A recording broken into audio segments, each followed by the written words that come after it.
We will be working an example of an exponential model that values a depreciating asset over time. The example states, suppose a vehicle is purchased for $29,900 in 2003 and its value in 2014 is $15,000. Find an equation which models the value of this vehicle as a function of time using the model v of t equals a times b to the t. Now there's a couple different ways to do this. Some are easier than others. I will work this two different ways. First, I'll work this as a function of the years since the vehicle was purchased.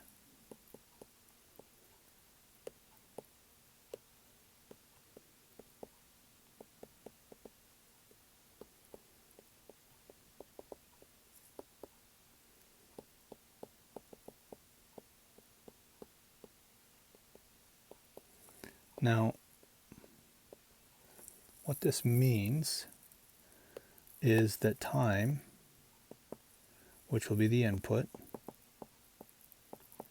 will be years since 2003. And this means that we've been given an initial point, 0, 29,900.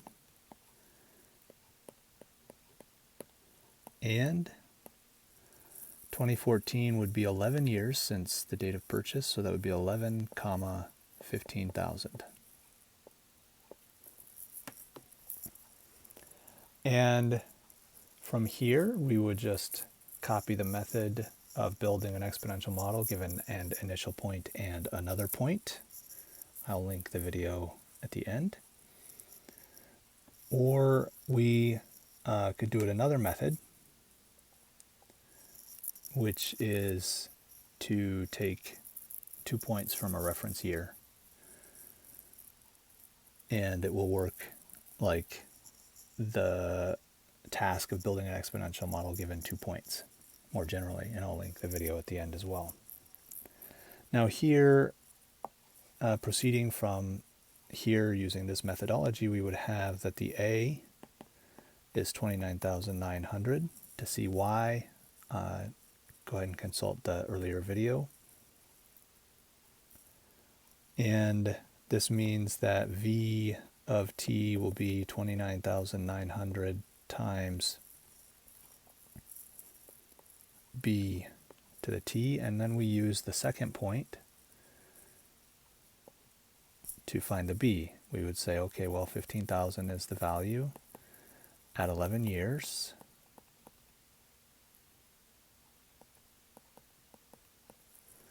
So the time would be 11, and we solve for b.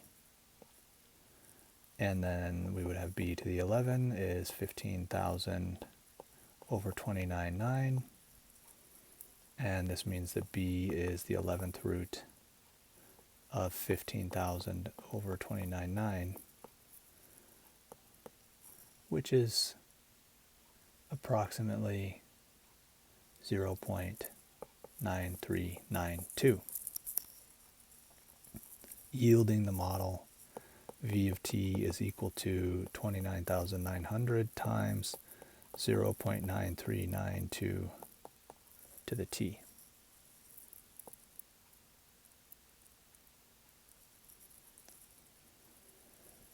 So that was one method. It's quite a bit easier to choose your reference year as the date of purchase. It makes a lot of sense for a vehicle as well. It's kind of nonsense to consider the value of a vehicle as years before purchase. However, it can be done. The mathematics doesn't care. That would be a real world constraint or consideration. So if we ignore that and just look at the mathematics, another method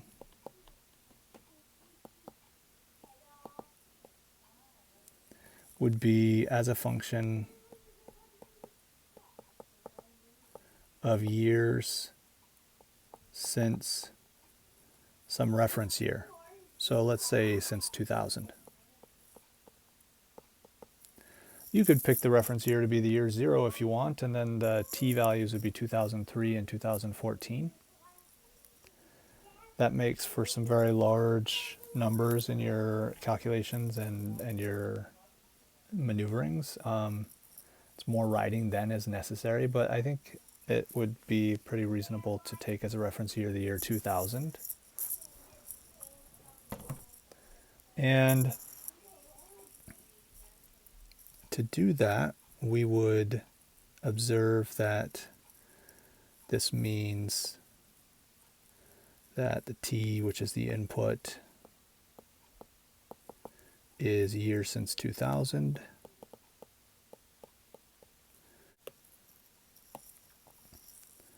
All right, what this would mean is that we're given the points 3, 29,900 and 14, 15,000. 2014 would be 14 years since the year 2000.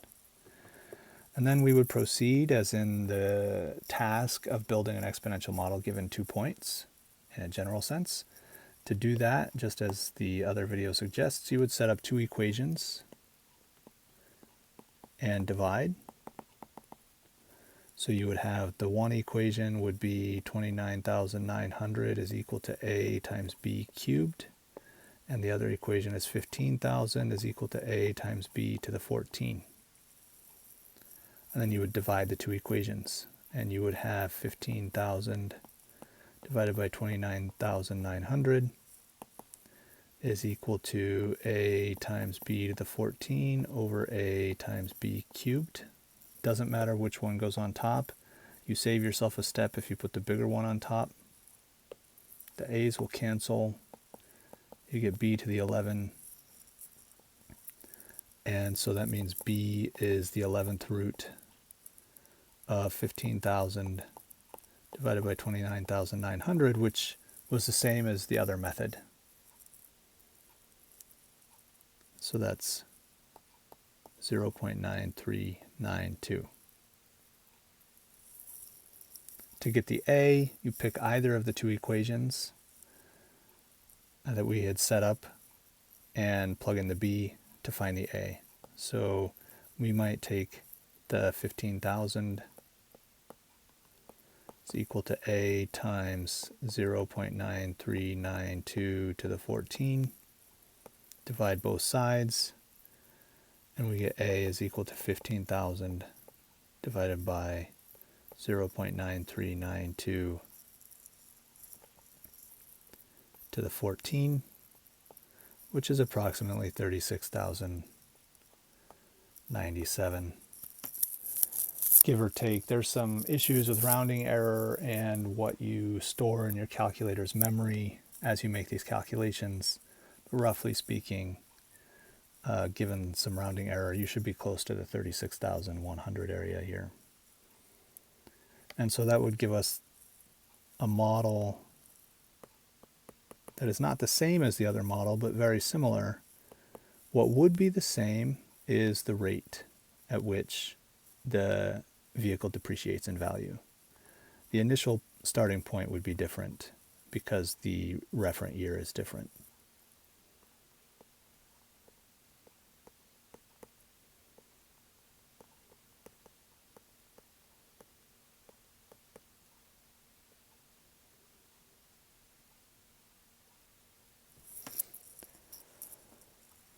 All right, and from here you would do different tasks like evaluate and solve and things like that.